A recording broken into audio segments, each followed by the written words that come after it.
আসসালামু আলাইকুম। আজ আমরা যেটা দেখব সেটা হচ্ছে HTML অ্যাট্রিবিউট।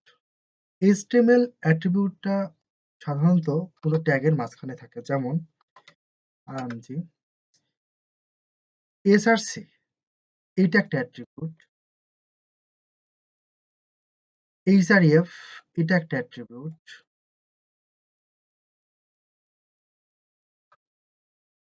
এটা একটা অ্যাট্রিবিউট। আমরা সাধারণত HTML অ্যাট্রিবিউট বোঝাতে এগুলোকে বুঝে থাকি। এই মাঝখানে যেই টাইটেল, href, src এগুলো দেখতে পাচ্ছেন?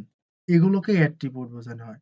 তো অ্যাট্রিবিউট কোনো একটা ট্যাগের মাঝখানে সেটাকে ডিফাইন করার জন্যে সেই সেই একটা ট্যাগকেই ডিফাইন করার জন্যে ইউজ করা হয়ে থাকে।